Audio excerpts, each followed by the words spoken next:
a long time, I was scared to share my true color, to be who I truly was. I was hiding in the story I was reading, fearful of what people would think about me. But this ends now. I have stopped running. I decide to accept my diversity. Today, I will share our story of neurodiversity and mental health awareness. Welcome on the ADHD Melly Show. Hello, everybody. I hope you're doing well today. I know it's hot mostly everywhere on the planet right now. I know it's a little bit overwhelming for everybody, but if you're here, thanks so much for joining me today. And yeah, it's going to be a special one today because we're going to introduce Sheri, that is going to be on the Neurodiversity Awareness Event that's coming September 12th. So I'm just going to introduce her a little bit today. Of course, it's not going to be the subject of our conference, so don't worry, it's not going to be about what she's going to talk today. But at the same time, you're going to be able to meet her and see a little bit what we are going to be introducing on that event. So it's going to be a fun day today, and thanks so much for everybody that's going to be here today. So let's introduce Sheri today. Clap your hands for Sheri. Hi, Melly. How are you today? I'm great. Thank you. Please introduce a little bit more about yourself, what you're doing, why neurodiversity is so important for you, etc. Well, I'm a certified professional life coach, and I'm also a guided meditation facilitator. I myself suffered complete and full disability for a large part of my life. I had generalized anxiety disorder. I also have family members who are neurodiverse. Actually, anxiety falls under the umbrella of neurodiversity now. So I guess I'm also neurodiverse, but I have family members with autism and close friends with autism. And when I started life coaching, I had no idea. I knew I wanted to help people, felt very strongly about that. And I remember one of my teachers saying, your niche, who you're going to specialize with, will find you. And I thought, that's a little bit crazy. How's it going to find me? But as I started practice coaching, and I coach with myriad of people in China who are looking, I'll call it cultural flexibility. I coach with people who are retired. I coach with people who are teenagers, but who really spoke to me were my clients with autism, anxiety, and so I've started specializing in that area. That's amazing. So talk to me a little bit more about what kind of coaching you do in general, and how do you help neurodivergent to feel better about themselves? So life coaching is different from therapy, counseling, teaching, mentoring. Those modalities give advice. Life coaching actually came out of sports coaching, and it did take a lot of great things from the modalities I just mentioned. But how it is different is it's solution focused, it's forward focused. So we look at today and forward, and what a person's goals or what they want to create in their life, what might be in the way, how do we move that out of the way, and how to create an action plan. So when someone tells you what to do, you know this yourself, Melly, you probably have a little bit of resistance when someone says this is exactly how to do it. But when you are working with a life coach, I'm a thought partner. I ask powerful questions. I believe the answer is within you. I believe that you're whole, creative, and resourceful. And so when you come up with your own action plan, there's a bigger buy-in. And so you take ownership of it. And we look at taking small steps. On New Year's Eve, we all say, oh, I want to make these changes, big changes. I don't want to be anxious anymore. I want this. And for the first day or two, you're super motivated, and then poof, it's too much too soon. But with life coaching and our small action steps of trying new things, it creates stepping stones and a great foundation to make the change. And I'll give you an example. I have a client who's 19 in Montreal. He's neurodiverse. His mother and he wrote me. I've been working with him for over 6 months. He has autism. They wrote me testimonials that brought tears to my eyes. But what was very interesting is all the social services they tried before was telling him what to do. And this is the first time he's tried to create a plan for himself, and he's actually doing it and making the changes in executive function and reduced anxiety. That's great. So what's the neuroscience behind this? Well, so the neuroscience behind this is neuroplasticity. So our brain has the ability to change itself. So we have 100 billion neurons in our brain, plus or minus a million. And when we have a habit, let's say a habit or an emotion like anxiety, we create a neural pathway that's very strong. Our brain also predicts. So we'll give an example. I used to have anxiety attacks when I flew. So if I thought about going on an airplane, mythical future, could be 6 months from now, a month from now, a week from now, my body went into full flight or fight, and I went down that neural pathway, and it was very easy for my body to feel all of that. So when you have neurons in your brain, and you have a dendrite and an axon, and there's a synapse in between, and this is where they communicate. And when we have a habit or an emotion that is deeply ingrained, it's like a superhighway. It's a super strong bond. We don't even have to think about it. Our body goes there. If we want to create a new neural pathway, new neural tissue, we have to make an action plan. We have to try something new. We have to fail a whole bunch of times, and that's okay. That's actually part of it. And so when we notice we have the intention to change and the new activity, when we do it, a little thread connects in that synapse. And then the second time and the third time until we have a little string. And then we have a big rope. And then that new habit or action is a strong superhighway, like I just described of the old. Cool. And what is your background? Did study? What made you told me a little bit why you decide to help neurodivergent, but what was your study around this to be able to offer that specific help to neurodivergent people? So I have a degree in psychology, an undergraduate degree, and I have a second degree in business administration. I worked actually 10 years in the investment industry. And then and the funny thing is, when I did my bachelor in psychology, I had wanted to go on to do a master's and PhD in neuropsych, but I got diverted to business. Worked in business 10 years, had this major health crisis where I became disabled, spent years in bed, became a dog walker of all things, had a dog walking and pet sitting business. And then the pandemic happened, and I had to recreate myself again because everybody stayed home with their dogs. And I discovered life coaching, and I went back to school, and I became a certified professional life coach. And as I went back to school, and I had clients saying to me, Sheri, I'm noticing my brain is changing. Like as we're doing this coaching, my brain is actually changing. So my love of neuroscience came back.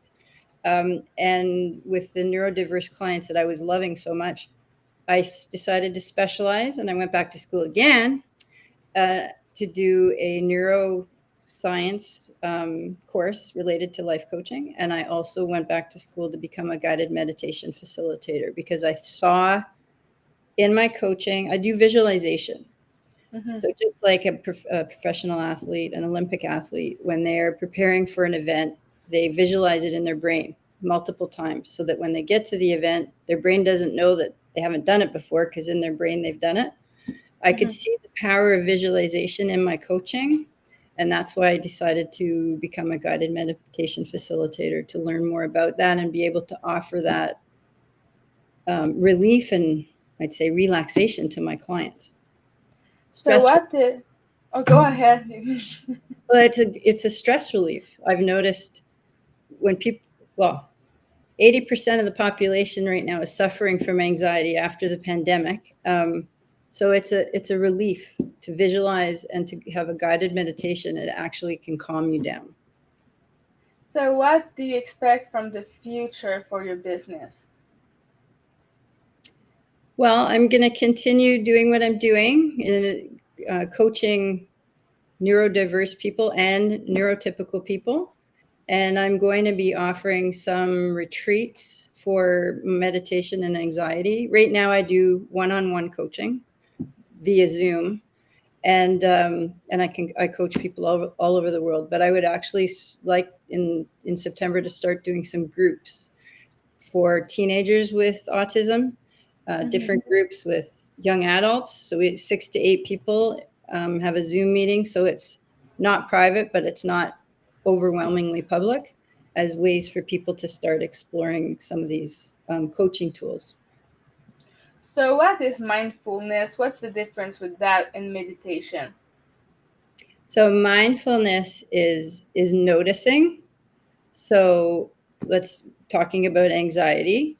Noticing that you're going into that route, you're starting to have anxiety. So when you start to have anxiety, you are engaging your sympathetic nervous system, and your body starts producing adrenaline, and you go into full fight, flight, or freeze. And your executive function just stops working, right? Because you're there. So mindfulness is noticing, letting out a parachute, which engages your parasympathetic nervous system. So you have a vagus nerve that runs from your head all the way down through your body. And by being mindful, okay, this is happening now, and having a few tricks to hijack it or intercept that thought pattern, which can be breathing exercises, which can be things you discover in a meditation, but you intercept, you're mindful, you engage the parasympathetic, which produces oxytocin, which is a relaxing. That's what mindfulness is. So our mindfulness, our people neurodivergent versus people with anxiety, what's the difference of what happened in their brain, in their mind, and in their body in general? Well, neurodivergent, there are many differences that happen with dopamine, et cetera, in other areas of life, which I'm going to talk about in the conference. I'm going to talk about your two networks. You have a default mode network, which is your dreaming network, and you have a TPN, your task positive. I'll talk about that at the conference. But in regards to anxiety, whether you're neurodivergent or not, you can have anxiety. I do find my neurodivergent clients mostly do have anxiety.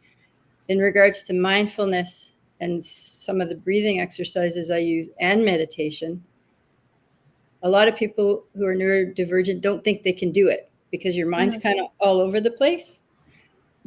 But with time, starting small, being with someone you really trust, like a safe space, gradually they're able to do it. And I find it some of my clients now who at the beginning said, I can't do the breathing, I can't meditate. It's actually their favorite part of the session because it calms them down so much and takes away their anxiety. So explain me a little bit how it works when I'm pretending I'm your client and I arrive to your office or at our Zoom conference, depending on how we make this work. Tell me in detail, not necessarily in detail, but are the steps with that new client that's coming in your office? So first we have a discovery meeting to ensure we're a good fit for each other and that you're coachable. Because some people aren't coachable, but we determine that. And then we look at your long-term goals. So what are your long-term goals and your short-term goals? What is getting in the way of those goals? And then session by session, we work towards, like I said, we have action steps that are stepping stones. And I always use an example of a child learning to ride a bike. Child learns to ride a bike and they keep falling off and bruising their knees and they make mistakes and they don't care. And that's what I feel about coaching, that all those steps you're trying and you're making mistakes, and that's part of learning, and it's a non-judgmental zone. I always start a session with a few minutes of grounding because people often come in really bored. And so I'll spend about 3 minutes just getting that vagus nerve to activate, calm down, talk about your action steps from last time. what worked, what didn't work, what can we change, what do you want to work on today? And then we talk. I listen, ask a lot of questions, you create your plan, and then I usually towards the end will do a meditation, which actually also calms you down again and gives you access to your inner voice. And then we plan, we plan together your action steps out of that meeting or that session. And I usually, depends on the client, but it's 1 to 2 weeks in between each session are necessary for you to go away and do all your trying and integrating. So that's when the neuroplasticities happen. That's when your brain is changing, is when you're trying in between sessions. Hella is a good question. What makes you decide if that person is coachable or not? Because you say it is quite triggering that some people, you find people not able to be coached. So if someone is, some people actually do need therapy. Like some people may be in a mental place where they are very fragile, and therapy is a very necessary part of some people's healing journey. And some people need therapy before they can ever come to coaching. So you have to be, I mean, I have clients who are in very anxious and depressed and on antidepressants, and they've been through all kinds of things, but they're coachable because they're motivated and hopeful of change. But if there's actually there's no motivation or want to change, then they're not coachable. At that time, doesn't mean they're not coachable forever. It just means in that moment. That will go to a question that I just added in my head. So what's the difference between therapy and having a coach? Because some people does not seem to understand exactly what it is. So can you enlighten us? Yes. So therapy focuses on now and the past, so where the problem may have started, and they really focus on that, figuring out why it started and what to do about it. Coaching is from now forward. So we're looking at you, where you are right now, where you want to be, how do we get there? So that's the difference. So what's the quality to be an amazing life coach? Quality to be amazing life coach is to truly want to help people, to be curious, to be a good listener. So listening, not listening and waiting for you to finish talking and then me to talk right away, or for me to have a question in my head before, or to have a plan, is to be a complete open space and safe space and no judgment. And what would you suggest somebody do if they want to add coaching in their services? Well, I would suggest that they do some research and find coaches in their niche. Almost all coaches do the first session for free to do that, figuring out if you're a good fit. So you can check out a myriad of different coaches. You can talk to other people who may have who are similar to yourself and have used a coach and get recommendations. So there's the International Coaching Federation. So I'm accredited with the ICF, and that's another way to make sure that your coach has good qualifications, is you can go through the ICF and see who they have listed. And you can go to LinkedIn and put, it's you can put hashtag anxiety, hashtag life coach, and see what comes up. Ella said saying not coachable is actually judgmental, not to be a stinker, but this is what neurodivergent people really struggle with. Being told we are neurotypical enough. No, it has nothing to do with neurodiversity or neurotypical, because the majority of my clients are neurodiverse. I love coaching people who are neurodiverse because I think they're incredibly smart and they're pattern seekers, and actually the neuroscience makes a lot of sense to them. It's not about that. It's about someone who's stuck. So let's say someone who's stuck and doesn't want to change or can't see the future. to be coachable, you have to be able to have a goal and want to work towards the goal. So that's what it is. It's not judgmental at all, because I have coached people like that, and it's circular. Like I've tried, and their thoughts are circular because they don't want to move forward.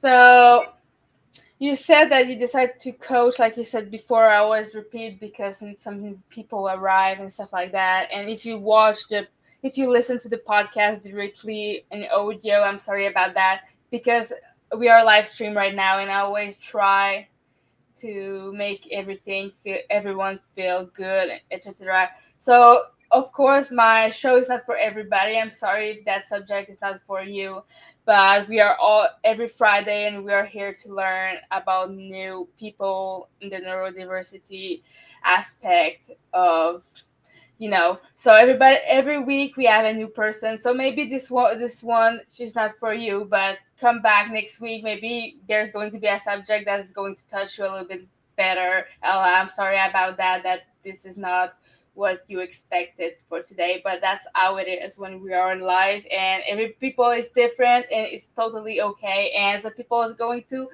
enlighten with what you said, and etc. So no bad feeling for everybody here that is not agreeing for some opinion, and that's how it is. So talk to me a little bit more about what talk to me a little bit more on what are your own goals for the future.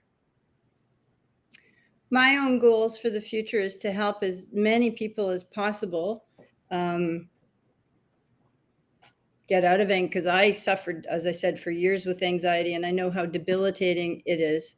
To help as many people as possible to get through that. Also, you talk a lot about people who are neurodiverse and the difficulty of getting jobs. And there's a great book called Pattern Seekers. Have you read it? No, I haven't. So Pattern Seekers is written by a professor at the University of Cambridge in the UK, and it's about how autism drives human invention. So in the history of the world, the majority of great inventions were made by autistic-like minds. And how it's difficult to get a job because in the normal job interview process, someone who's neurodivergent is not going to thrive. And that really spoke to me. And so the clients I'm working with neurodivergence is to help them figure out a way to thrive, because they're brilliant. We're missing so much by not employing people who are neurodivergent. Absolutely. And it's been about 3 years I'm searching for a part-time job, and I'm just like so hard. And with the pandemic, I decided to start back school in the pandemic, so it didn't work very well as well. And I failed class, and I have to take them back, but it's okay. But I mean, I wish that I wasn't. I'm always in the bad place at a bad moment. I have the impression sometimes, and this is a little bit why I decided to create that show, to help as much people it's possible. So I guess that some of your client has difficulty as well to just deal with life itself, to be accepted, finding job, being able to succeed in different field, in social, emotional, etc. So how can you explain a little bit more? How do you support those people? And I'll just add dating, because I've had some of my clients with autism. We've actually worked on that. Someone in CEGEP, as simply as starting to sit down and have lunch with people at school, to have a bigger social life and to start dating. So how I support them with that is those small steps, right? Sometimes we start with executive function and getting organized in their life. And then we work towards those goals they've laid out of how to start socializing, how to initiate social engagements and have a bigger social circle. But it's step by step, week by week, building upon building, building self-confidence and acceptance. But everybody has their own agenda. Like whoever comes to me, I don't have an agenda for them. It's what you bring to me that you want to create in your life. Yeah, I'm going back to the finding a job, also financial stability that you don't have when you cannot find some place to work, and working is supposed to be one of the things that you need in your life. It's like as much as important as eating, sleeping, and having a social life. If you don't have money, you don't have nothing of that, because you're anxious, you're too stressed, you don't know how you're going to go forward with your life because you cannot find a job. And this is the most important things that you should start before thinking about anything else, is just to find some stability to be able to succeed in your life. And it's going to be way easier to be with friends when you can afford being with friends, or going to dates because you can afford being in a date, you know what I mean?